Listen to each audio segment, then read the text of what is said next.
그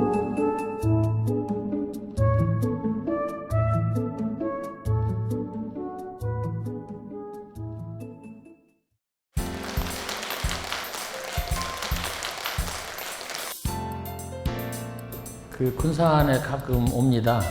저희 아버지는 서천군 기산면 막동리에 사시는데 현재도 생존하게 계세요. 97세. 저는 78세. 학생들한테 얘기하면 학생들이 깜짝 놀래요. 저 허연 노인네 위에 또 노인네가 2층으로 있다니. 이게 우리 실정입니다. 아이들은 없고, 그렇다고 지금 죽을 수도 없고, 어른들만 있는 이게 우리 실정이에요. 유엔에서 발표를 했는데, 200개 나라 중에 한국이 출산율, 꼴찌. 홍콩이 우리보다 조금 앞에. 이게 우리의 실정입니다. 어쨌든 고향 얘기를 그 시작했으니 고향 얘기를 먼저 하는데, 서천이 고향인데 우리 아버지랑 옛날에 보니까 이제 가을 됐잖아요. 가을에 이제 추수하고 이제 농한기가 되면 동네 어른들이 이제 남자들이 이제 기회를 하고 돈을 모아서 군산으로 와요. 군산 와가지고 해물 이렇게 드시는 거, 특히 보고, 복탕, 복찜. 우리 아버지 진짜 소원은 복찜을 마음껏 드시는 거였어요. 그런 생각이 드네요. 옛날 어른들은 먹기 위해서 살았습니다. 먹기 위해서.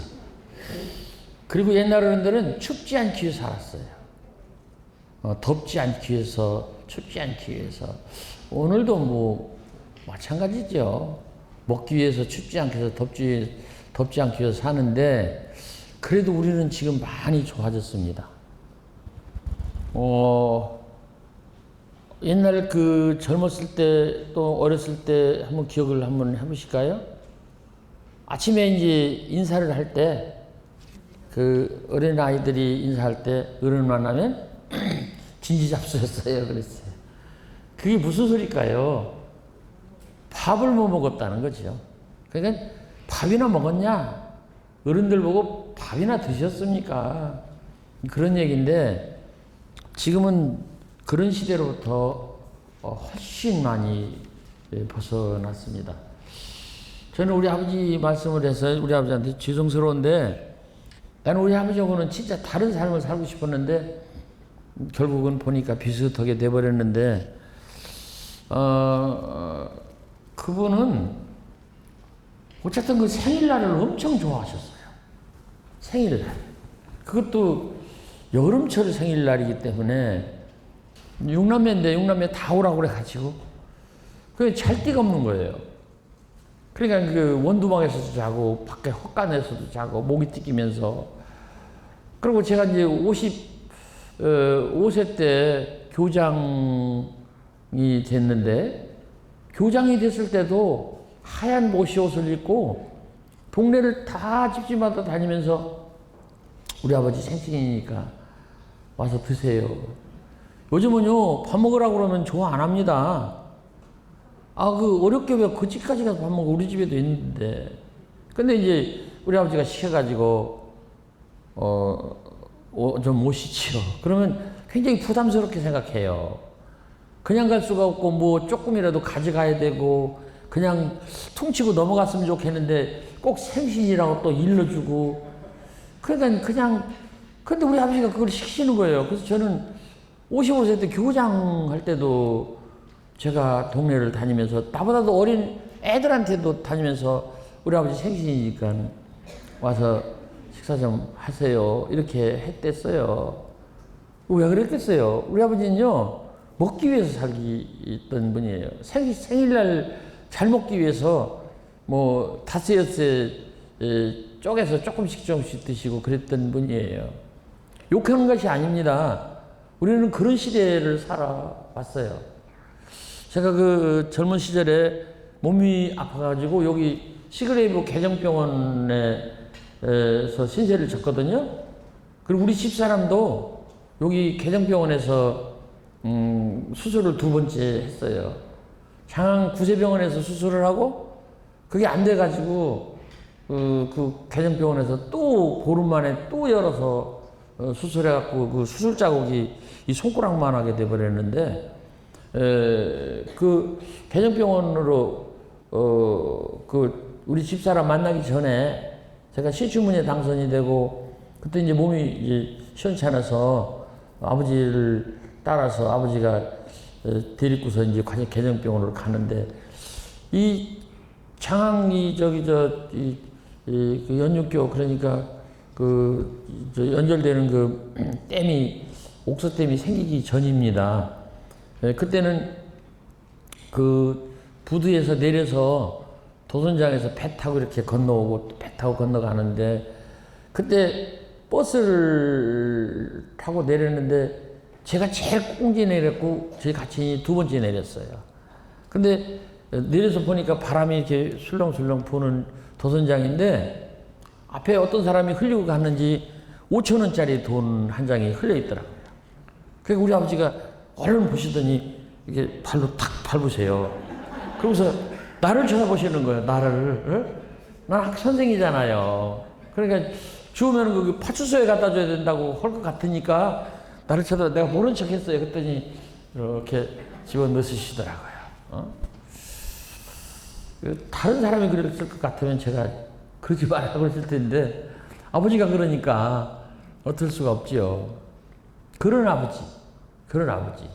아버지 욕하는 게 아니에요. 그런 아버지 때문에 저는 그래도 부끄럽지 않게 살겠다라고 생각하면서 살아왔습니다.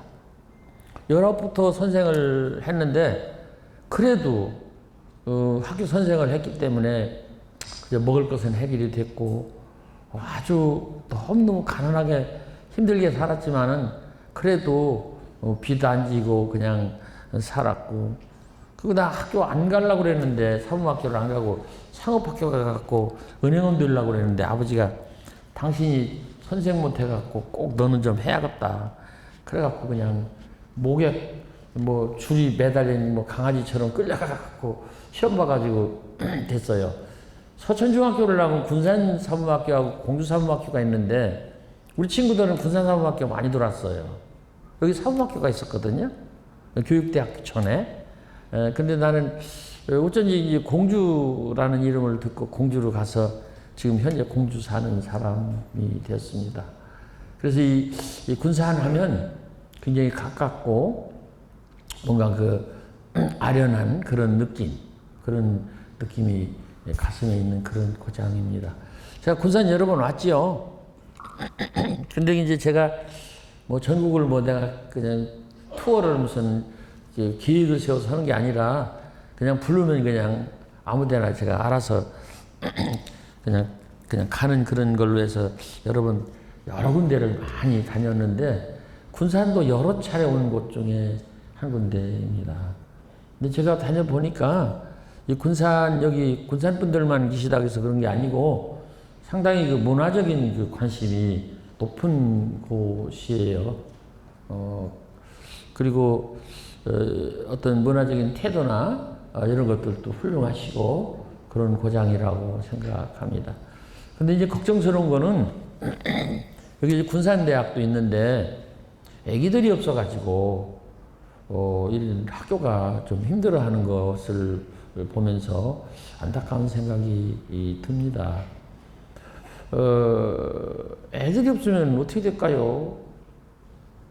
애들이 없으면 나라가 없어집니다. 300년, 400년 지나면 우리나라가 지도에서 없어질 거라고 그러는데 이게 어쩌다 이렇게 됐는지 옛날 어렵게 살 때 우리 아버지 그렇게 힘들게 살 때, 그런 때는 더 정답고, 더 작은 것도 나눠 먹고, 이웃끼리도 잘 지내고 그러는데, 언제부터 이렇게 되는지 참 걱정스럽습니다. 아파트 계속 짓는데, 아파트는 모자라다 그러고, 아마도 모르면 몰라도 아파트 앞으로 망할걸요? 왜 망할까요? 사람이 없으니까 망하죠. 우리 공주도 계속 지어요. 아니, 사람은 없다는데 세종시가 있기 때문에 블랙홀처럼 세종시로 자꾸 빨려 들어갑니다. 사람이 없어요. 근데 계속 아파트 지어요. 아, 물론 1인 가족이 있다고 해요. 뭐 혼술, 혼밥도 있고 혼행도 있고 그렇다고 합니다. 그것도 참 불편한 말이에요. 혼행, 혼자 하는 여행, 혼자 먹는 밥, 혼밥, 혼술, 혼자 하는 술. 이게 언제부터 이렇게 됐는지 참 걱정스럽습니다. 제가 아틀란타를 지난번에 8월달 갔다 왔어요.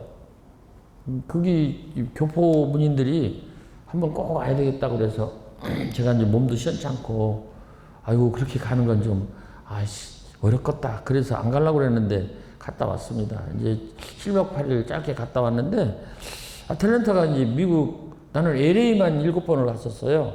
문학강연을 갔는데, 거기서 또 문학강연 초청이 있어서 거절하다 안 돼갖고 갔는데, 저는 아틀란타를 그렇게 고생하면서 갔지만 잘 갔다 왔다는 생각이 들더라고요.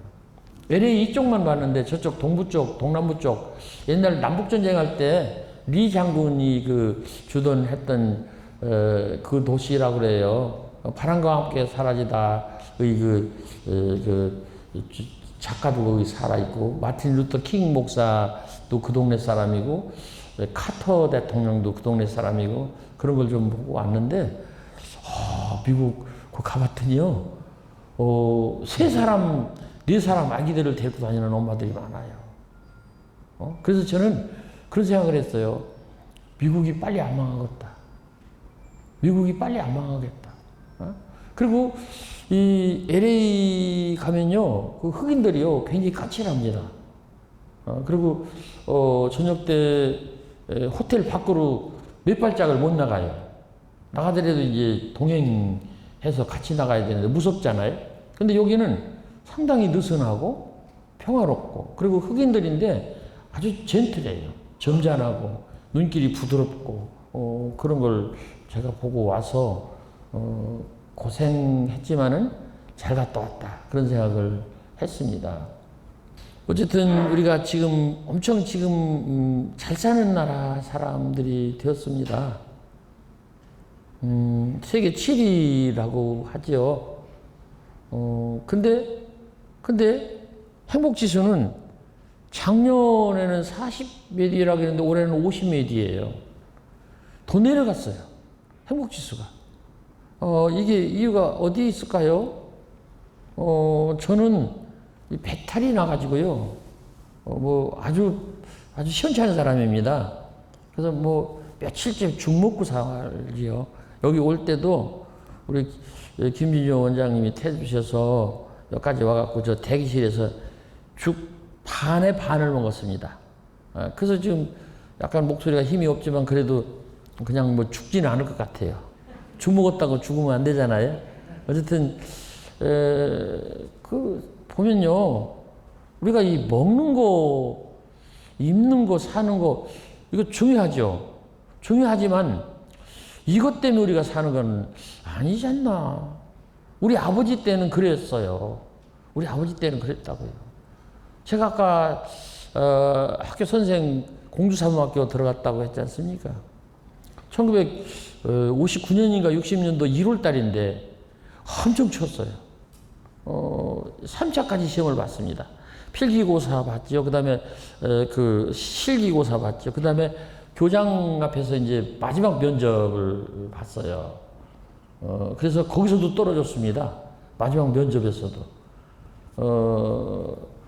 추운 겨울이었어요. 제가 128번이었는데 뒷번호라서 다른 애들은 다 끝나고 나갔는데 이제 어둘 때 교장선생 앞에 가서 면접을 봤습니다. 학교 선생을 하니까 이제 손가락 이런 걸 봐요. 해보라고. 풍금쳐야 되니까. 그 다음에 좌양, 우양우, 앞으로 가, 뒤로 가. 그리고 생활기록부 보고 너는 왜 결석을 이렇게 많이 했어? 라든가 이런 걸 물어보시고 그래요. 제가 이제 학교 다닐 때, 서천중학교 다닐 때 이제 뭐 공부를 그렇게 썩 잘하는 애가 아니었거든요. 그래서 선생님이 사범학교 원서 안 써준다. 너희 아버지 데리고 가라. 그래서 우리 아버지가 떨어져도 좋습니다 하고 그렇게 다짐받고 제가 갔거든요. 그러니까 우리 아버지가 얼마나 애달프겠어요. 애가 이렇게 생긴 것도 지금도 이렇게 못생겼는데 고등학교 1학년 때는 더 못생겼을 것이고, 우리 아버지는 저희 같이는 그 신장이 크세요. 근데 이게 안 크는 거예요. 이게. 그 키를 안 크는 거예요. 어머니도 큰데 나만 안 크는 거예요.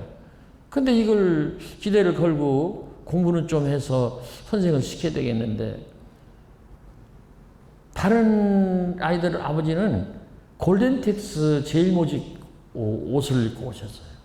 근데 다른 여자아이들, 남자아이들 아버지는 다 여름 옷이 아니고 겨울 옷을 골덴텍스 제일모직 그 옷을 입고 왔는데, 우리 아버지는 하복을 입고 왔어요. 하복.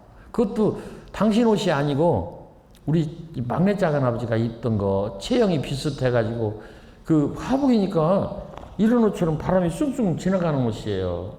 이걸 입고 내복은 입으셨을까? 덜덜덜 떨고서 이렇게 아들 시험 본다고 따라다니셨는데, 나는 그 실내라도 있었지만은 아버지는 아마 밖에 있었던 것 같아요. 근데 교장선생님한테 이렇게 얘기를 들으면서 시험을 보는데 대답을 잘하잖아요. 근데 이 볼때기가 느낌이 이상한 거예요. 사람이 육감이라는 게 있습니다.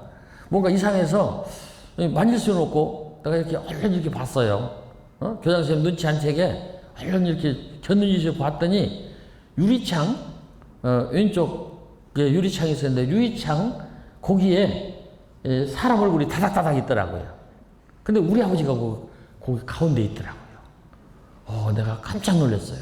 그리고 다시 고개를 돌려서 교장선생님한테 대답을 하고 그랬는데, 그때 우리 아버지는 얼마나 추웠을까? 삼촌, 막내 삼촌 하복을 빌려 입고 덜덜덜덜 떨고 그랬을 텐데, 그 안에 있는 그 아이 자식이 대답이라도 좀 잘해야 될 텐데, 뭐 그런 생각을 하면서 그러시지 않았을까. 근데 내가 128번인데 한자로 발표를 했어요. 한자를 128번인데 내가 보니까 38번 같아요. 100을요 1, 2, 8 이렇게 썼어요.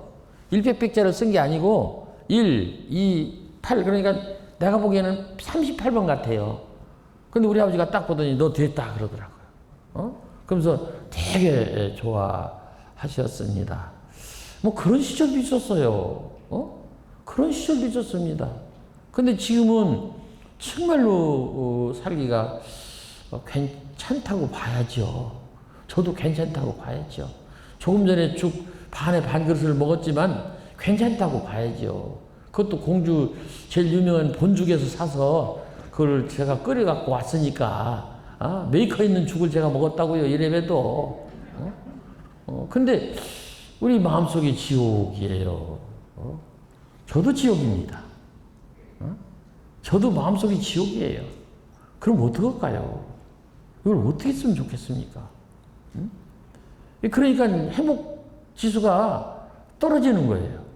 어떻게 해볼 수가 없는 거예요. 우울하고 짜증나고 화가 나고 속상하고 그리고 불안하고 불편하고 이게 우리의 현 주소가 아닌가 그런 생각이 듭니다. 이런 때 우리는 어디를 가는가? 정신과를 가지요. 가서 이제 우울증 약 먹고 이렇게 하는데, 우리 집사람도 이제 우울증 환자 오래 해가지고 가보니까 그 의사가 약 하나를 이렇게 5분의 1, 6분의 1로 쪼개가지고 이렇게 조금 이렇게 해서 하나 이렇게 주는 약이 있습니다. 정신과는요, 그 처방전을 밖으로 내돌리질 않습니다. 이 프라이버시 비밀이기 때문에 그 안에서 지어줍니다.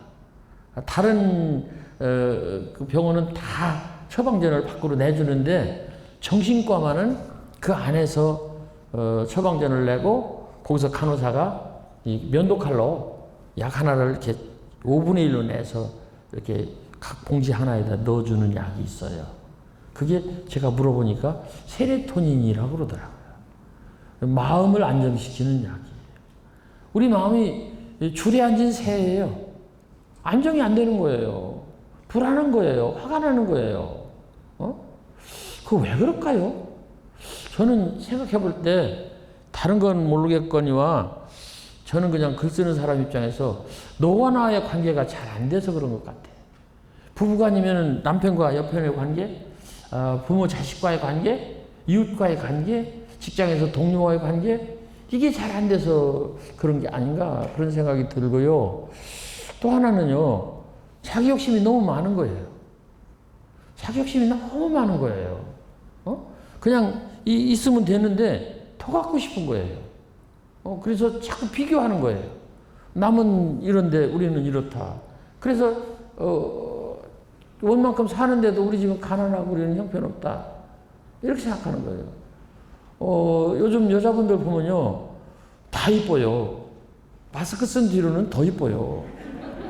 어제도 내가 대전을 갔다 왔는데 요즘 애들이요, 야, 좀 마스크 좀 벗어봐라 그러면 싫어요. 이제요, 어른들은 마스크 벗으려고 그러는데 답답하니까, 젊은 애들은 숨쉴만 하니까 그런지 모르지만 안 벗으려고 그럽니다. 뭐 여자분들, 젊은 분들은 입술에 연지 안 칠했기 때문에 그렇겠죠. 백화점에서 얘기를 하는데 특히 립스틱이 많이 안 팔린대요. 그 코로나 이후로 립스틱 매출이 많이 줄었대요. 그리고 이제 마스크를 하고 립스틱을 바르면 마스크에 립스틱이 붙잖아요. 묻잖아요. 이제 그래서 이제 안 바르고 이제 맨으로 있기 때문에 우리 집사람부터도 립스틱 안 쓰더라고요. 그래서 그런지 어쨌든 마스크를 하고서 이렇게 보면요, 여자분들이 다 눈썹 미인, 이마 미인이야. 눈썹과 이마가 얼마나 이쁜지 몰라요. 그런데도 요즘 그 여자분들의 얘기를 들어보면 나는 이쁘지 않다 이렇게 생각을 해요. 그냥 그만 그 정도로 그냥 이쁘면 됐지 뭘 그렇게 이쁘려고 너무 그러는가, 저는 그런 생각하고 봅니다. 우리나라 또 성형 천국이죠. 서울 지하철 그 고속버스터미널을 중심으로 2호선을 타고 몇 군데 이렇게 뭐 서초역, 강남역 이렇게 역사에 내려보면요, 벽에 붙어 있는 거의 모든 광고가 성형외과 광고입니다. 거의 모든 광고가. 그러니까 우리나라 사람들은요, 그냥 자기가 이쁘지 않다고 생각하는 거예요. 거기는 저도 검버섯 이거 제거 수술했어요. 뭐 남 얘기 할 거 없네. 이거 뭐 엄청 많이 있어가지고 우리 집사람이 가서 해야 된다고 했는데, 와, 이걸로 레이저로 태우는데 오징어 타는 냄새가 나요. 오징어나 이 얼굴이랑 비슷한가 봐요. 단백질이잖아요. 어쨌든 남 욕할 거 없네. 뭐 나도 뭐 얼굴 오징어 태우고 다 검버섯 다 뺐으니까. 예쁘지 않다고 자기가 너무 자책할 필요가 없지 않나. 그리고 사랑받지 못한다고 이렇게 또 자기가 자꾸 또 자기가 미리 궁상 떨을 필요가 없다, 그런 생각이 드네요. 자세히 봐야 예쁘다, 오래 봐야 사랑스럽다, 너도 그렇다. 이게 제가 쓴 시인데 어쩌다 그 시를 써갖고 제가 많이 돌아다닙니다. 정말로 그 시 때문에 제가 왔다 갔다 해요. 여기도 아마 그 시 모르는 분은 별로 없을 거예요. 아마 그 시 쓴 시인이 나태주라는 걸 몰라도 그 시를 한번 들어보기는 하셨을 거예요. 어쨌든 이게 왜 이렇게 사람들한테 지지를 받을까요? 우리들이 다 마음속에 예쁘지 않다라고 생각하는 그런 잠재의식이 있기 때문에 그렇습니다. 근데 어떤 시골 시인이 나서서 자세히 보아야 예쁘다 이렇게 했단 말이죠. 그러니까 나도 자세히 보면 예쁘다. 이렇게 생각이 드는 거예요. 자세히 봐야 예쁘다. 그걸 그대로 읽으면 예쁘지 않은 사람이라는 뜻이에요. 예쁜 사람은 자세히 안 봐도 예쁘지 꼭 자세히 봐야 예쁠까요? 예쁘지 않은 사람은 그냥 쓱 봐도 예쁘지 그냥 꼭 자세히 봐야 예쁠까요? 여러분 어느 부분이 예쁘세요? 우리 집사람은요 결혼할 때 예쁜 구석이 없었어요. 나는 여자한테 이제 몇 번 실현을 당한 뒤로는 연애도 안 되고 그래가지고 우리 누이 동생 둘이가 거꾸로 시집을 가고 우리 동생이 또 홍기가 돼서 갖고서는 형님 비켜 이런 식이니까 내가 맞은데 진짜 힘들었어요. 그때인데 마침 우리 집사람이 생겨가지고 이제 중매를 해서 결혼을 하려고 이제 몇 번 맞선을 봤는데 뭐 별로 제가 우리 집사람 마음에 안 들었습니다. 솔직히 이 집사람 없으니까 내가 하는 소리지.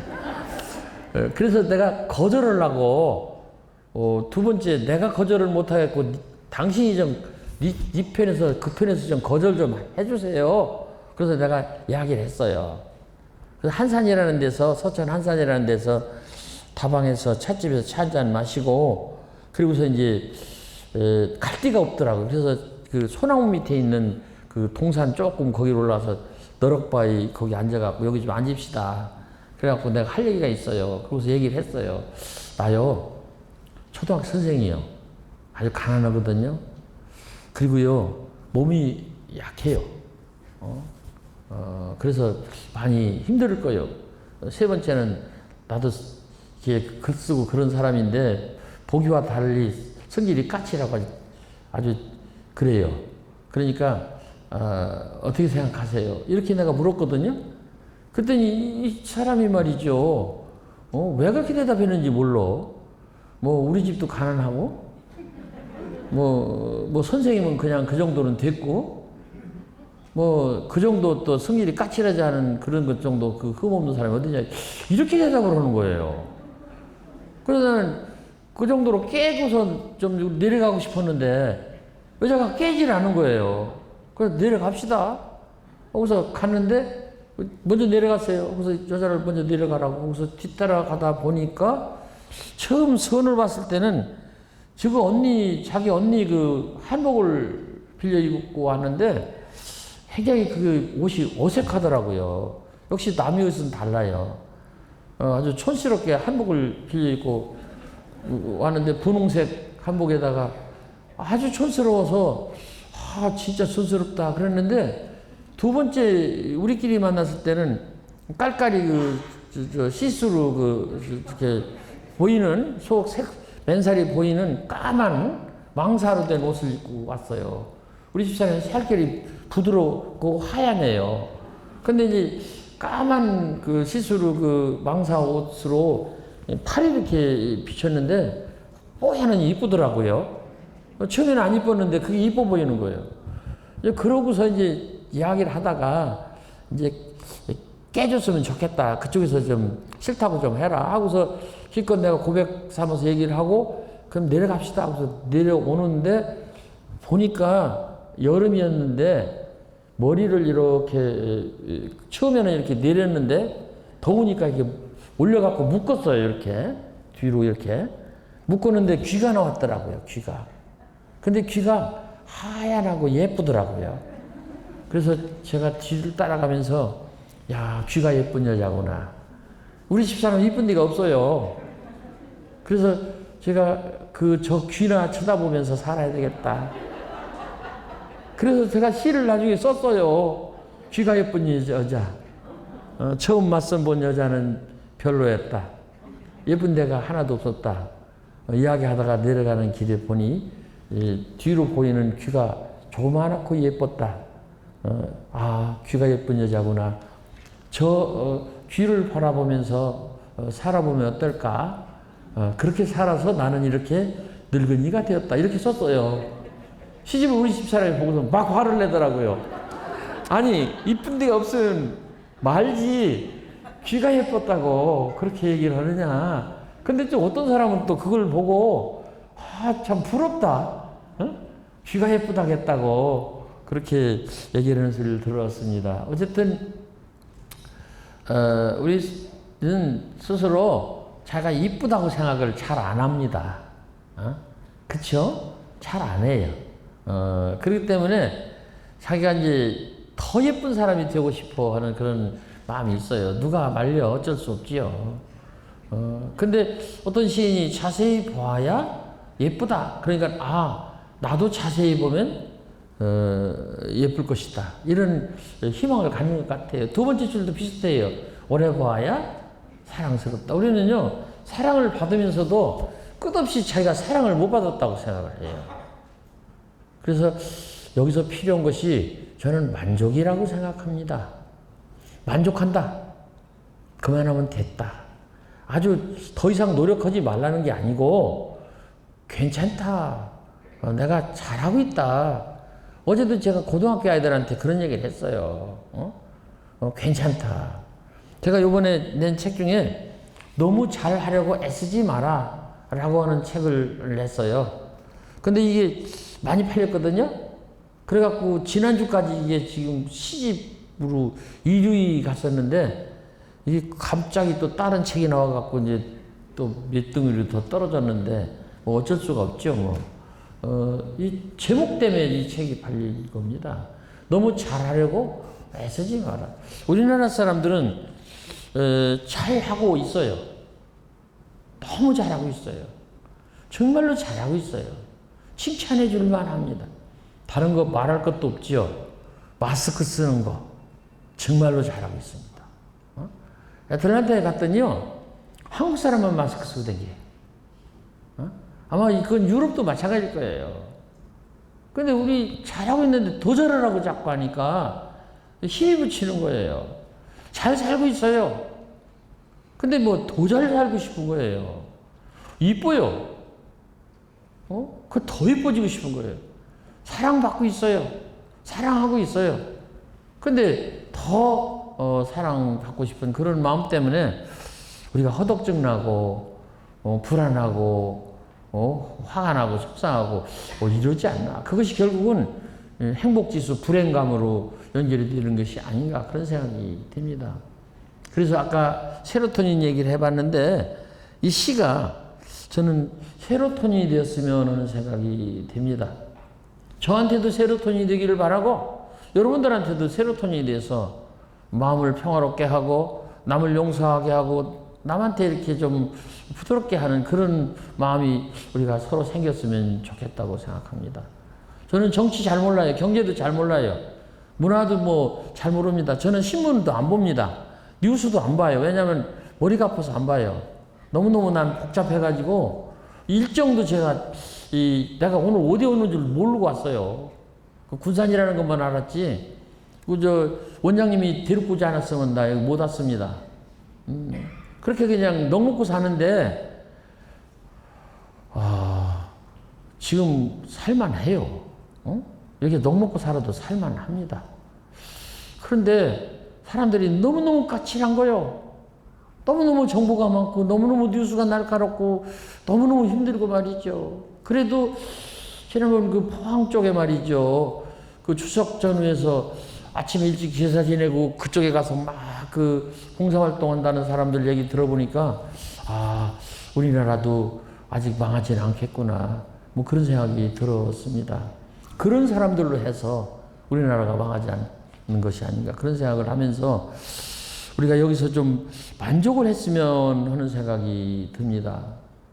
괜찮다. 이만하면 됐다. 나 잘하고 있다. 이런 생각을 했으면 하는 생각이 됩니다. 하늘 아래 내가 받은 가장 커다란 선물은 오늘입니다. 오늘 받은 선물 가운데서도 가장 아름다운 선물은 당신입니다. 당신 나지막한 목소리와 웃는 얼굴, 콧노래 한 구절이면 하늘은 바다를 아는 듯한 기쁨이겠습니다. 한번 그걸 따라가 보시기 바랍니다. 내가 수십 번, 수백 번 하는 그 시인데요. 이게 여자를 위해서 써준 것 같지만은 남자를 위해서 써준 거예요. 어떤 사람이 내 시집을 편집하고 내다가 그 시를 읽고서 몇 번 울었다고 그래서 그 사람에 대해서 내가 고마운 생각으로 이메일로 썩 이렇게 써서 편지로 써서 보내준 시인데, 그 시를 사람들이 좋아하더라고요. 제목이 선물입니다. 선물은 공짜고 새 것이고 내가 원하는 거예요. 가장 좋아하는 것이 이 선물이잖아요.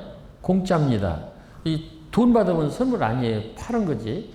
그 다음에 새 것이고 내가 원하는 것이고 그런 것이 선물인데 그 선물에 대한 제 나름대로의 정의입니다. 하늘 아래 내가 받은 가장 커다란 선물은 오늘입니다. 첫 번째는 하늘이에요. 그 다음에 내가 받은 가장 커다란 선물은 그 다음엔 오늘이에요. 하늘과 오늘하고 연결이 됩니다. 오늘 받은 선물 가운데서도 가장 아름다운 선물은 당신입니다. 우리는요, 그 당신에 대해서, 너에 대해서, 상대자에 대해서, 앞에 있는 사람에 대해서 늘 선물이라고 생각을 해야 돼요. 공짜다, 내가 원하는 거다, 새 거다. 이렇게 생각해야지 내가 별로다, 이렇게 생각하면 안 된다 생각합니다. 아까도 제가 얘기했어요. 우리가 힘든 거는요, 나와 너의 관계가 잘 안 돼서 그렇다. 그러니까 내가 상대방을 선물로 받아들이면 상대방도 나를 선물로 받아들이지 않을까? 그런 생각을 해보는 것입니다. 늘 상대방이 나한테 부족한 사람이라고 생각하지 말고 나한테 넘치는 사람이라고 생각하면 좋지 않을까요? 오늘 받은 하늘 아래 가장 커다란 선물 가운데서도 당신을 내가 가장 아름다운 선물이라고 내가 받아들일 때 나는 좋아지지 않을까. 피천득 선생이라고 하는 우리나라 아주 유명했던 수필가 선생님이 계셔요. 90 넘도록 사셨는데 사모님하고 참 정답게 잘 사셨답니다. 70 넘은 제자들이 세배 가서 여쭤봤답니다. 선생님 어떻게 해서 사모님하고 그렇게 평생 동안 잘 사셨습니까? 그리고 자식들은 어떻게 그렇게 잘 기르셨습니까? 비선생 둘째 아들이 아산병원 부원장이었는데 돌아가실 때 그 아산병원에서 돌아가셨습니다.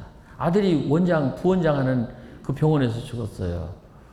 그리고 딸은 피서영이라고 미국 가서 교수하고 큰아들도 또 미국 가 있고 그렇게 이제 셋을 낳는데 자식도 잘 길렀던 그런 분인데 피선생이 그랬답니다.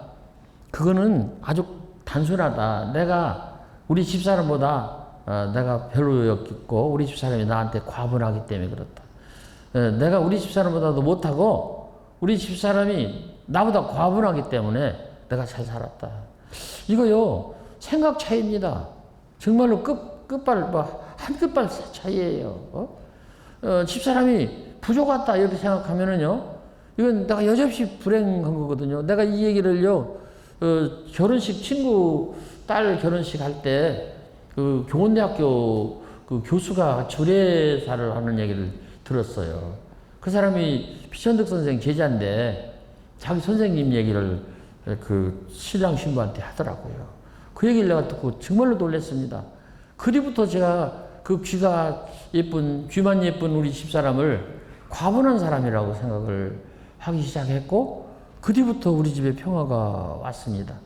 상대방이 나보다 부족한 사람이라고 생각하면요 나는 여지없이 불행한 사람이고 나는 화가 나는 사람이고 나는 속상한 사람이고 우울한 사람이고 짜증나는 사람입니다. 근데 상대방이 나보다 과분하다. 당신이 나보다 훌륭해. 예, 그걸 찾아보실 필요가 있어요. 나도 찾아보니까 우리 집사람이 나보다 과분한 게 훨씬 많더라고요. 물론 글 쓰는 거, 책 읽는 거, 말하는 거, 뭐 이런 것은 우리 집사람이 못 따라가죠, 나를. 내가 그것만 해서 딸딸딸 하고서 지금까지 살았으니까. 그렇지만은 밥 짓는 거, 살림살이하는 거, 돈 아끼는 거, 참는 거, 기다리는 거, 이런 거는요, 우리 집사람한테 내가 어림 쪽도 없습니다. 우리 집사람이 걱정을 하는 것이 바로 그거예요. 자기가 먼저 가면은 너 어떡할래? 밥도 못 줘서 어떡할 것이며, 뭐, 빨래도 못하면 어떡해. 우리 집에 빨래는 세탁기 있잖아요. 그걸 내가 보기는 많이 봐도 내가 그거 어떻게 돌리는지 잘 모르겠어요. 뭘 어떻게 넣고 어떻게 하는지. 오늘 받은 선물 가운데서도 가장 아름다운 선물은 당신입니다. 당신 나지막한 목소리와 웃는 얼굴 콧노래 한 구절이면 아주 작은 겁니다. 나지막한 목소리, 콧노래, 웃는 얼굴. 이게 다 우리가 가지고 있는 거거든요. 근데 우리가 그걸 인색해갖고 상대방한테 못 주는 거예요. 가능하면 상대방한테 잘해야 돼요. 이웃집 사람한테도 잘해야 되고, 가능하면 좋은 소리를 해야 된다고 저는 생각을 합니다. 남의 좋은 점, 이런 걸 얘기를 해야지, 남의 나쁜 점, 뭐, 이런 거 얘기하는 것은 좀 불편하지 않나, 그런 생각이 듭니다. 이렇게 어쩌다 만났는데, 어디 아파? 많이 아픈 것 같아. 이렇게 얘기하는 것은 별로 좋지 않은 것 같아요. 아픈 것 같이 보여도 좀 아픈가 보다 하고 말아야지. 아파. 이렇게 꼭 꼬치꼬치 물어야 되겠어요? 제가 선생할 때 많이 들은 얘기인데, 나 선생은 나이보다 훨씬 늙어 보여. 그런 소리는 동료가 있었어요. 여러분, 나 선생은 나이보다 훨씬 늙어 보여. 그 친구 요즘 그 집에서 나오지도 못해. 지가 더 늙어가지고. 왜 그렇게 말을 그렇게 해? 나 그 소리를 들을 때마다 마음이 쓴복쓴복해요. 내가 얼마나 늙어 보이면 만날 때마다 나 선생은 나이보다 늙어 보여. 아이고, 우리 그러지 말았으면 좋겠습니다. 상대방한테 좋은 소리하고 좋게 보이고 잘해주고 뭐 이러면 그게 결국은 나한테 돌아오는 게 아닌가, 그런 생각이 듭니다. 시진핑 요즘 별로 이쁘지 않아요. 중국의 주석 시진핑. 근데 시진핑네 집 가훈 있어요. 기소불력 물시여인 타인방편 자기방편. 그 한문인데요. 앞에 거는 논어에서 나온 말입니다. 기소불력. 내가 하기 싫은 일은 남도 시키지 마라. 그런 뜻이 앞줄이에요. 기소불력 물시여인. 내가 하기 싫은 일은 남도 시키지 마라. 이 논어에 나오는 말이거든요. 유명한 말입니다. 근데 그 아버지가 거기다가 한 문장을 더 만들어서 가르쳤대요. 타인 방편, 자기 방편. 남한테 잘하는 것이 나한테 잘하는 거다. 남한테 잘하는 것이 남한테. 여러분, 중국 사람들 굉장히 무섭습니다. 굉장히 무서워요.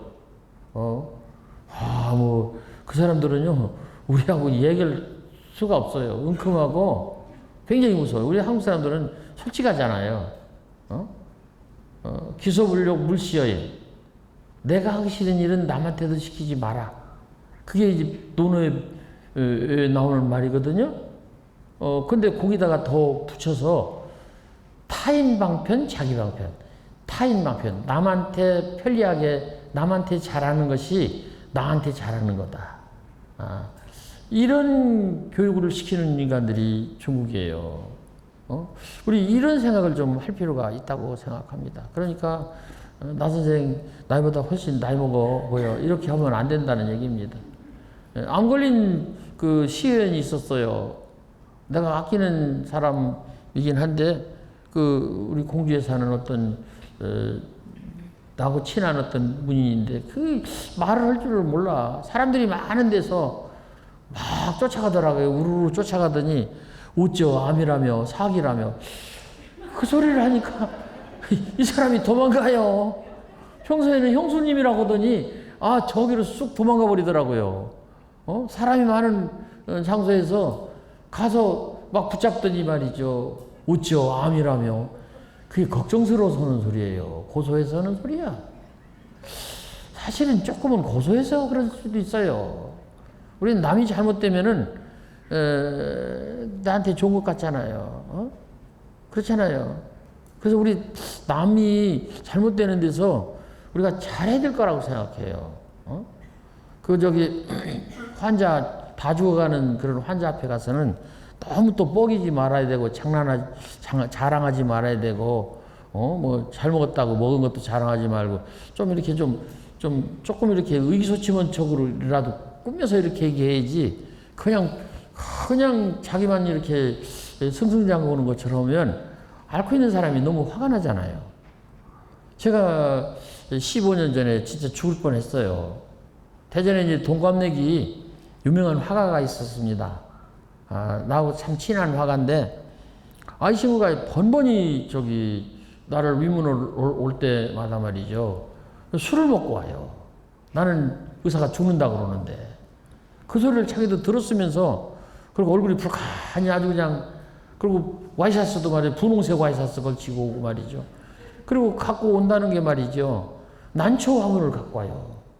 내가 교장이었는데 그때 그 교장실에는 난초 화분 놔도 괜찮습니다. 근데 이제 죽어가는 환자 방에 난초 화분이 무슨 필요가 있습니까? 돈 갖고 와야지.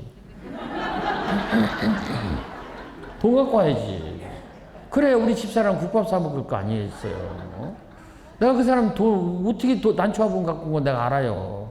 지가 전시회 때 들어온 거 갖다 바로 맡긴 거예요. 맡기고서 하나씩 찾아오는 건 나도 알거든. 나도 그렇게 합니다. 어? 내가 뻔히 알잖아요. 그러면 왜 난초 갖다 놓느냐고. 난초 얼마나 그 골치 아픈 거라고요. 어? 한 사람은 죽어가죠. 우리 집 귀가 예쁜 여자, 그 여자는 죽어가는 남자 옆에서 또 저는 또 지가 또 죽어서 저도 죽어가지. 거기다 난초를 갖다 놓으면 어떡하라는 얘기야. 그래서 내가 그 화가한테 말이죠. 화가 나서 내가 절교를 했어요. 어? 남한테 잘할 필요가 있습니다. 진짜로요. 진짜로. 제가 그 작년, 재작년에 제가 시인협회 회장이 됐는데, 그때 김남조 선생, 우리 아버지가 이제 97세라고 그랬잖아요. 그래서 김남조 선생이 96세. 근데 우리 어머니보다 한 살이 어리세요. 어머니는 돌아가셨는데, 김남조 선생이 이제 그렇게 우리 어머니보다 한 살 어리신데, 그분이 그러시더라고요. 나 선생. 날 보고 밥을 한 그릇 사주신다고 해서 시인협회장이 됐다고. 지금 현재 살아있는 시인협회장, 옛날에 한 경력이 있는, 그러니까 시인협회장을 거친 사람 중에 제일 나이가 많은 분이 김남조 선생이세요. 그래서 나보고 밥을 사주신다고 하시면서 밥을 사주시면서 나한테 이런 얘기를 하시더라고요. 나 선생, 내가 나이를 먹어보니까 그전엔 젊었을 때는 내가 사랑하는 사람이 그렇게 보고 싶고 소중했는데 나이가 이렇게 들어보니까 나를 사랑해준 사람이 제일 보고 싶어. 이렇게 말씀하시더라고요. 너도 나이 먹어봐. 그럴 거다. 이런 얘기인데 그런 것 같습니다. 여러분 젊었을 때는 내가 사랑하고 아끼는 사람이 보고 싶어요. 근데 나이 먹으면은 나를 사랑해준 사람이 더 보고 싶고 더 생각이 나고 그렇다. 그런 말씀이에요. 당신도 있겠지요. 저는 외할머니가 그렇게 보고 싶습니다. 외할머니가 4살 때부터 13살까지 저를 키워주셨거든요. 그래서 우리 어머니한테 되게 미안해요. 어머니 하면은 우리 어머니인데 어머니 마음을 가진 사람은 외할머니다. 그래가지고 나한테 어머니가 둘이에요. 나를 낳아준 어머니하고 또 어머니를 낳아준 어머니, 외할머니. 그래서 이 두 분이 약간의 갈등이 있었어요. 나를 사이에 두고 그래서 우리 어머니한테 좀 미안한 생각이 드는데 지금 외할머니가 무척 보고 싶습니다. 여러분 남한테 잘하는 것이 오래 사는 길입니다. 남한테 잘하는 길이. 우리 외할머니 돌아가셨잖아요. 그러면 내 마음속에 지금도 외할머니 보고 싶다는 마음이 살아있으므로 외할머니는 살아계시다고 저는 생각합니다. 이 젊은 분 중에 코코라고 하는 영화 애니메이션을 본 분이 있으신가요? 코코. 이쪽 동네에서 죽었어요. 그래서 저쪽 동네로 갔습니다. 근데 그 애니메이션 보니까 거기 나오는 소년이 만화니까, 영화니까 죽은 사람 세계에 가더라고요. 가서 만나봐요. 지가 만났던 사람, 죽은 사람을 만나보는데, 나중에 보니까 이쪽 동네에서도 살다가 씩씩하게 잘 사는 사람이 있고, 죽어서 재가 돼버리는 사람이 있는데, 어떤 사람이 그 죽은 데서도 또 죽느냐면, 이쪽 동네 사람들이 아무도 생각해 주지도 않고, 그리워해 주지도 않고, 보고 싶어 해 주지도 않은 그런 사람이면 여기서 죽어버려요. 그래서 나는 이것도 애틀란타 갔다 올 때 그 비행기 안에서 그 영화를 내가 꼭 찍어서 내가 봤는데, 보면서 생각하기를 추석 때나 이 설날 이런 때, 그 명절 때 조상 제사 지내는 것도 조상이 좀 저 세상에 가서 오랫동안 사시라고 제사 지내는 게 아닌가? 그런 생각이 들었습니다. 그래서 저는 비록 기독 신자라서 제사는 안 지냅니다마는 참 이게 아름다운 풍속이다. 1년에 2번, 또 제삿날 또 1번, 3번. 그분의 이름을 부르고 그분 생각을 하고 그분 추억을 하고 그렇게 함으로써 그분이 저쪽 세상에서도 아, 이 녀석들이 내 생각을 하는구나 이 생각을 하도록 그런 일을 하는 게 아닌가. 그래서 정말로 우리 한국의 그 명절 예절이 아주 귀하고 아름다운 것이 아닌가 그런 생각을 그 영화 애니메이션 영화를 보면서 했는데 여러분 누군가를 이렇게 사랑하고 그 사람을 위해주고 하는 것은 매우 좋은 일이라고 생각합니다. 우리 집사람도 몸이 아파요. 그래서 우리 집사람한테 얘기를 이렇게 얘기합니다. 절대로 당신 밥 얻어먹지 말고 나가서 밥 사줘. 내가 좀 많지는 않지만 내가 돈을 줄 테니까 밥 사줘. 그래서 당신이 세상을 떠나고 나가 세상을 떠난 뒤에도 그 사람들은 밥을 사준 사람이라고 이렇게 말을 하도록. 그리고 당신이 가능하면 다니면서 다른 사람 얘기를 좀 들어줘. 그러면 당신이 없고 내가 없을 때 아, 그 사람들은 우리들 얘기를 많이 들어줬다라고 말을 하도록 그렇게 얘기했는데 우리 집사람도 그렇게 한다고 하더라고요.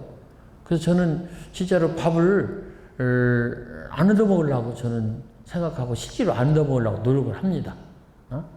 그래서 내가 늘 사주려고 노력을 해요. 그 내가 없어진 다음에 사람들이 아, 나태주가 밥을 사줬는데 저 집에서 밥 먹었는데 이런 생각을 함으로 내가 더 오랫동안 그 사람들 기억 속에서 살 수 있도록 내가 해야 되겠다 그런 생각을 해봅니다. 제가 화가들도 가끔 만나는데 아까 그 좀 난초 사왔다는 그 동갑내기 화가도 있지만은 진짜 좋은 화가들도 있어요. 박수근 미술관에 지난번에 토크쇼를 하러 간 적이 있었습니다. 그때 우리 공주 사람 하나가 아주 유명한 화가인데 박수근 미술상을 받았어요. 그래서 같이 내가 사회도 보고 이야기 같이 이제 손님으로 가서 토크쇼를 하고 왔는데 그때 올 때 내가 물어봤어요. 그 화가한테 이 사람은 아까 그 화가 아닙니다. 이 다른 화가예요. 그 사람은 대전 화가고 지금 내가 얘기하는 사람은 공주 화가입니다. 왜 그림을 당신은 그립니까? 라고 물어봤어요. 첫째, 돈 벌기 위해서. 둘째, 심심해서. 셋째, 그림을 잘 그리니까. 넷째, 유명해지기 위해서. 다섯째, 오래 살기 위해서. 근데 답을 빨리 못 내더라고요. 근데 답은 오래 살기 위해서입니다. 오래 살기 위해서예요. 화가들이 그걸 잘 모르더라고요. 이건 시 쓰는 사람도 마찬가지예요. 오래 살기 위해서 시를 쓰는 것입니다. 오래 살기 위해서 착한 일을 하는 것입니다. 오래 살기 위해서 학교도 그 사립학교도 세워서 아이들도 가리고 유경사업도 하는 거고 그러는 것입니다. 우리는요 100살 이상 살 수가 없어요. 우리 아버지 저희 같이 지금 97세라고 그랬는데 잘하면 우리 아버지 100살 사실 것 같아. 그 양반 40세부터 돌아가신다더니 아직까지 안 돌아가셨어요. 왜 그러냐면 우리 할아버지가 60세를 못 사셨어요. 그래갖고 우리 아버지는 나는 50세 좀 넘으면 죽을 거다. 그러시더니 아직도 안 돌아가셨어요. 그래서 생일날이 이렇게 소중했던 거예요. 생일날이. 내가 올해 이렇게 생일 해서 먹으니까 나도 이렇게 한 해를 이렇게 보냈다. 그게 그렇게 당신한테는 소중하고 기념이 됐던 거예요. 안쓰럽지요? 안타깝잖아요. 화가들 사실은 오래 살기 위해서 그림을 그리는 것이고 시인들도 오래 살기 위해서 사실은 시를 쓰는 것입니다. 고흐 같은 사람은 34 살에 죽었어요. 근데 세계에서 가장 값이 비싼 그 그림을 남긴 사람이 그 사람입니다. LA 제가 7번 갔다 왔잖아요. 거기 보면 저 미술관이 있어요. 그 고흐 미술관, 미술 작품 있는 미술관, 거기 뮤지엄이 있는데 거기 가보면 그 고흐 그림 딱 하나 있는데 그 그림만 지키고 있는 사람이 하나 있어요. 얼마나 그 그림이 대단하면 여러 번 갔는데도 딱 그 노인네가 거기 딱 지키고 있어요. 가까이 못 오게. 사진을 찍어도 돼요. 그 줄을 딱 떼고서 그 앞에서 줄 앞에 딱 서 있어요. 그 그림을 지키기 위해서 한 사람이. 와, 방을 지키는 게 아닙니다. 그림 하나를 지키는 거예요. 그러면 그거는 지금 살았나? 살았죠. 그 육신은 죽었지만은 그거의 그림이 살아서 여전히 그거 하니까요. 윤동주 초등학교 중학교 애들한테 가서 물어봅니다. 윤동주 죽었다고 제가 얘기를 해요. 돌아가셨다고. 근데 놀랍게도 중학교 애들 중에 어떤 애는요, 장난하느라고 나보고 윤동수 안 죽었습니다 이렇게 얘기해요. 왜 안 죽었냐 그랬더니 내 마음속에 살아있습니다 이렇게 얘기해요. 그러면요 아이들이 와 그래요. 그러면 얘기한 저도 놀래. 애들이 와 하니까. 내가 그래 맞아. 네 마음이 살아있으므로 내 마음에도 살아있는 거 아니냐. 윤동수 28에 죽었어요. 장가도 못 가고 죽었어요. 덜 된 시인이에요. 덜 됐다고요. 인생으로 아무것도 된 게 없어요. 아버지도 안 되고, 그냥 누구 아들로, 누구 제자로, 누구 형님으로, 그걸로 끝난 거예요. 근데 여전히 윤동주는, 불패지요. 윤동주 불패. 올해 보훈처에서 윤동주 선생한테 국적을 드렸습니다. 여러분 이상하지요? 윤동주 선생한테 국적 드렸다니까. 윤동주 사람 우리나라 사람 아니에요. 만주국 사람입니다. 그 당시 뿌이가 지배했던 청나라 마지막 황제 만주국 사람이에요. 그리고 윤동주 그 정조 할아버지가 한경도 사람이에요. 한경도 사람이 거기 가서 이민 가서 사는 거예요. 명동촌에 살았고 연일에 살았고 하여튼 거기서 살아서 곧 생애를 거기서 이제 마무리하신 분인데 낙지를 거기서 낳았고 자라기를 거기서 자랐고 그리고 잠시 평양에 와서 숭실학교를 좀 다녔고 그리고 잠시 연희전문학교 3, 4년 다니셨어요. 그뿐이에요. 한국 사람 아닙니다. 중국 사람이에요. 근데 중국 사람들이 이제 윤동주를 말이죠. 윤동주 선생을 중국 사람으로 만들려고 그래가지고 국적을 드렸어요. 올해. 그래서 윤동주 선생 한국 사람이다. 일본 사람들은 뭐라는 줄 아세요? 윤동주 선생이 일본 사람이라고 그래요. 왜냐면 윤동주 선생이 송천 동주 그래서 이렇게 창씨개몽을 해가지고 일본을 가려면 도선증을 받아야 되는데 그때는 일본 이름을 가져야 된다는 거예요. 그래서 윤동주를 송천 동주 이렇게 무하마루 도주 이렇게 해서 이름을 바꿨어요. 그러므로 일본 사람들은 일본 사람이다. 윤동주. 왜 그러냐면 한국하고 일본하고 그때는 식민지였고 일본 땅이었고 일본 백성이었고 뭐 천황 백성이었고 뭐 이런 논리를 대가지고 일본 사람이라고. 우리나라 사람 시인 중에서 유일하게 중국, 한국, 일본이 다 똑같이 자기 나라 시인이라고는 시인이 딱 하나 있는데 그 사람이 윤동주입니다. 그분은 시를 썼기 때문에 그런 거예요. 다 윤동주가 되는 건 아니지만 정말로 놀라운 일입니다. 그래서 서울에서 이번에 윤동주 공원을 만들려고 지금 파리에서 지금 일을 하는 것 같습니다. 서울시에다가 윤동주 공원을 만들어 가지고 자꾸 윤동주 하는 거예요. 제가 윤동주 선생을 만나러 갔잖아요. 코로나 이전에. 가봤더니 그래도 중국 인간들이 그래요. 조선족 그 유적이나 이런 것은요. 먼저 한글로 쓰고 그 다음에 한자로 씁니다. 근데 이게 바뀌어간다고 그래요. 이제 중국 인간들도 바뀌어가지고 한글을 먼저 쓰게 합니다. 그리고 밑에다가 그 다음에 이제 한자로 쓰는데 조선족 애국시인 윤동주 지묘 이렇게 돼 있어요. 조선족 애국시인 윤동주 지묘. 그 조선족은 어떤 사람이냐? 중국에 살아있는 조선족이다 이런 얘기예요. 한국 사람이라는 뜻이 아닙니다. 중국 그 만주 지방에 사는 조선족이라는 뜻이에요. 윤동주 완벽하게 조선족입니다. 그 만주 사람이에요.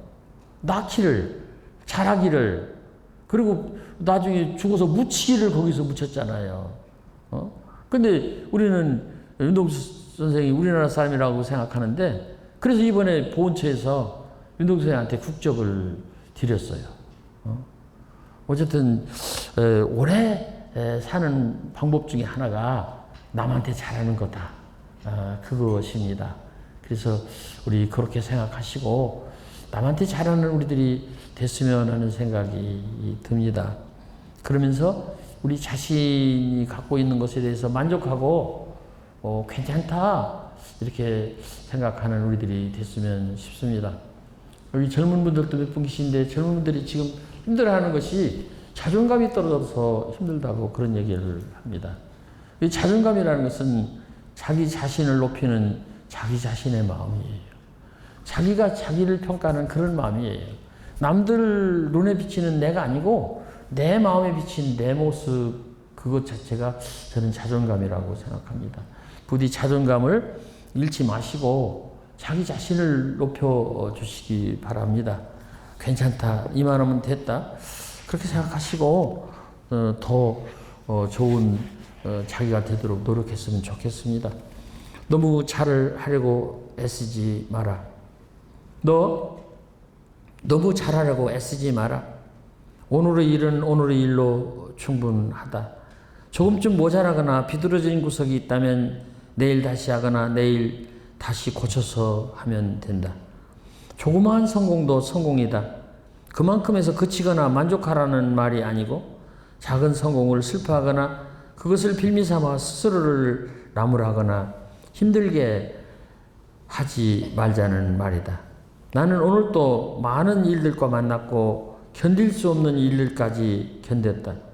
나름대로 최선을 다한 셈이다. 그렇다면 나 자신을 오히려 칭찬해주고 보듬어 껴안아줄 일이다. 오늘을 믿고 기대한 것처럼 내일을 또 믿고 기대해라. 오늘의 일은 오늘의 일로 충분했다. 너 너무도 잘하려고 애쓰지 마라. 사실은 이 시는 제가 저한테 들려주는 말입니다. 오늘 제가 죽 토탈 한 그릇 반쯤 먹었을까? 그랬어도 잘했다, 괜찮다, 그런 생각을 해봅니다. 그리고 살았잖아요.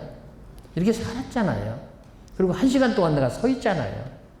이게 얼마나 나로서는 대단한 건가. 그래서 나는 내 스스로에게 잘했다, 이런 생각을 하고 이런 말을 해주고 싶습니다. 여러분들도 지금 1시간 넘게 이렇게 곧장 한 사람 말만 이렇게 들으신 거 매우 잘하신 겁니다. 그렇게 생각하시고 자기를 나무라거나 자기가 가진 것을 너무 이렇게 낮추거나 그렇게 생각을 하시지 말면서, 그렇다고 자기가 자만할 필요는 없지만은 자기를 아끼면서 살았으면 좋겠다는 생각을 해봅니다. 시 얘기를 조금 더 하고 말씀을 마치도록 하겠습니다. 아까도 풀꽃이라는 시 얘기를 했습니다마는 그 시의 핵심은 너도 그렇다입니다. 자세히 봐야 예쁘다, 오래 봐야 사랑스럽다, 나만 그렇다가 아니고 너도 그렇다입니다. 만약에 나만 그렇다 했으면 내가 이 자리에 올 수가 없었을 것입니다. 패러디가 많지요. 자세히 봤더니 살쪘다, 오래 봤더니 더 살쪘다, 네가 그렇다 이러면 아주 기분이 나빠질 것입니다. 자세히 봐야 예쁘다, 오래 봐야 사랑스럽다, 너만 빼놓고 하면은 약이 오를 것입니다. 자세히 봐야 예쁘다, 오래 봐야 사랑스럽다, 너는 아니다 그러면 매우 허망할 것입니다. 누가 또 이런 패러디 했어요. 따라가면서 자세히 봤더니 이쁘더라, 오래 봤더니 사랑스럽더라, 뒤태만 그렇더라. 속았다는 얘기예요. 그런 얘기인데 이 시가 패러디가 많고 많은 사람들이 이제 아껴줘서 감사하게 생각합니다. 일단 자세히 봐야 예쁘다라고 제목을 다루면 책이 많이 나가요. 그런 책이 많아요. 내 책 중에 이렇게 저렇게 애들 책, 어른 책 해서 많이 책을 냈는데 어쨌든 제가 그 시 때문에 여기 왔습니다. 그 시를 한번 보실까요? 그 20글자밖에 안 되는데 뒤에 붙어 있는 5자, 너도 그렇다, 이게 핵심입니다.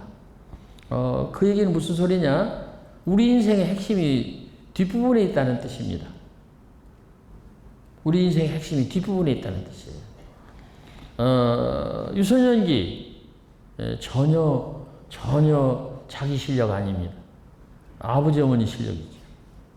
핸드폰 값을 누구 돈으로 내는가 알아보면 대답이 바로 나옵니다. 중학교 애들도 알아요. 청년기 아직도 부족하죠. 그다음에 이제 집 사고 중견 직업인 그때쯤이면은 조금 자기 실력이 나올 것입니다. 장년기 그때는 이제 책임 있는 사람이 되지요. 근데 진짜로 중요한 것은 노년기라는 것을 아셔야 돼요. 그 인간의 사람의 세 가지 불행, 첫째는 소년 출세, 둘째는 중년 망실 망부, 셋째는 노년 빈곤. 그렇습니다. 첫째는 소년 출세하면 어렵다는 얘기예요. 소년기에 일찍 19살 이전에 하여튼 30살 이전에 이게 출세해서 이렇게 이름이 알려지면은 그것 때문에 인생을 망칠 수 있다. 교만해져서. 요즘 애들이 그 연예인 돼가지고서는 뭐 아이돌 되고 싶어 하는데 그거 매우 위험한 생각입니다. 인생은요 아이돌 시대만 있는 것이 아니에요. 여러분 일찍이 이름을 얻어서 돈 벌고 유명해진 연예인들 그 노후를 한번 보실까요? 어떠세요? 한번 지켜보세요. 연예인 중에 노후가 좋은 연예인이 거의 하나도 없어요. 거의 100% 없어요. 그게 소년 출세의 비극입니다. 중년 망실 망부, 결혼해서 애 낳고 살다가 남편 잃거나 아내 잃는 거 매우 힘듭니다. 우리 집에 그런 경우가 있어요. 아까도 얘기했지만은 그런 경우가 있어서 내가 마음이 아파요. 복구가 안 됩니다. 되지가 않아요. 그리고 그것이 끝까지 상처로 남아요. 어떻게 남느냐? 그에서 나는 애가 상처의 증거예요. 아이가 상처의 증거라고요. 그걸 어떻게 하면 하나?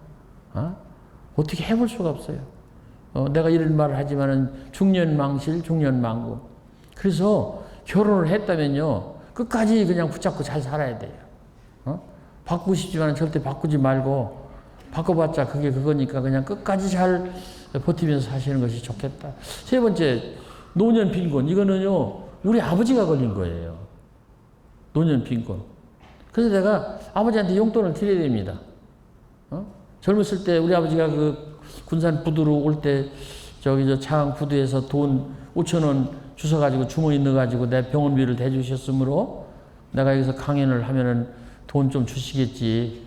그래서 그런 것이라도 해서 우리 아버지한테 노년에 편하게 지내실 수 있도록 겨울이 오면은 기름값이라도 넉넉하게 드리고 그래야 되지 않을까. 노년 빈곤, 이거 쉽지 않습니다. 인생의 그 핵심은 노년기에 있다는 것을 특히 젊은 분들한테 말해주고 싶어요. 그래서 육신의 능력을 좀 남겨야 되고, 물론 돈도 남겨야 되고, 마음도 좀 남겨야 되고, 그래서 노년기에 쓸 것을 남겨야 돼요. 나도 그 전에 시인들, 문인들 나이를 보니까 40대, 30대에 다 죽더라고. 그래서 나도 그쯤 되면 죽을 줄 알았어요. 그랬더니 안 죽더라고요. 여태까지 살아있잖아요. 40대, 30대면 나는 죽은 줄 알았어요. 문인들, 글 쓰는 사람들은 그 정도 죽어도 괜찮은 줄 알았는데 아니더라고요. 지금도 우리 집사람은 나보고 10년 더 살으래요. 고맙긴 고맙지만은 자신은 없습니다. 여러분, 노년 빈곤, 그거 매우 쉽지 않은 겁니다. 그래서 그런 거 하지 않도록, 걸리지 않도록 노력을 하고 잘 사실 필요가 있다. 이게 사람의 세 가지 불행입니다. 시에서도 그 끝부분이 중요해요. 너도 그렇다. 이 부분이 없었으면 이 시는 꽝입니다. 어딘가 내가 모르는 곳에 보이지 않는 꽃처럼 웃고 있는 너 한 사람으로 하여 세상은 다시 한번 눈부신 아침이 되고, 어딘가 네가 모르는 곳에 보이지 않는 풀잎처럼 숨쉬고 있는 나 한 사람으로 하여 세상은 다시 한번 고요한 저녁이 온다. 가을이다 부디 아프지 마라. 이거 제가 병원에 갔다 와서 죽을 뻔 살 뻔 하고서 와갖고 그때 내가 친절했던 많은 주변 사람들을 위해서 그 사람들을 생각하고 제가 쓴 시예요. 이 시도 끝부분이 핵심입니다. 가을이다 부디 아프지 마라. 코로나 때문에 더욱더 이런 느낌이 더 오는 그런 문장인데 다시 한번 들어보실까요? 멀리서 빈다. 어딘가 내가 모르는 곳에 보이지 않는 꽃처럼 웃고 있는 너 한 사람으로 하여 세상은 다시 한번 눈부신 아침이 되고, 그냥 아침이 되지 않았다는 뜻입니다. 네가 꽃처럼 웃고 있었기 때문에, 네가 노력했기 때문에, 너 때문에 아침이 왔다. 내 아침이. 그런 얘기입니다. 너와 나의 관계가 그렇습니다. 나 혼자 자력으로만 사는 게 아니에요. 저도 여기 올 때 내가 자전거 타고 여기 온 게 아닙니다. 나는 교통수단이 오직 자전거인데, 자전거 타고 군산 올라오면 내일 모레쯤 와야 돼요. 근데 원장님이 좋은 차로 나를 데리고 오셨기 때문에 금방 내왔잖아요. 4시 반에 출발해서 일찌감치 왔잖아요. 이렇게 타력에 의해서, 남에 의해서, 다른 사람의 도움에 의해서 이렇게 우리가 살잖아요. 마찬가지죠. 어딘가 내가 모르는 곳에 보이지 않는 꽃처럼 웃고 있는 너 한 사람으로 하여 세상은 다시 한번 눈부신 아침이 되고, 이번엔 반대. 어딘가 네가 모르는 곳에 보이지 않는 풀잎처럼 숨쉬고 있는 나 한 사람으로 하여 세상은 다시 한번 고요한 저녁이 온다. 괜히 저녁이 오는 게 아니다. 지금 벌써 어둡겠네. 괜히 오는 게 아니에요. 우리가 편안했기 때문에 저녁이 오는 거예요. 여러분, 지금 전화 아무도 집에서 급하다고 울리지 않고 오라고 안 했기 때문에 여기 앉아 계신 거예요.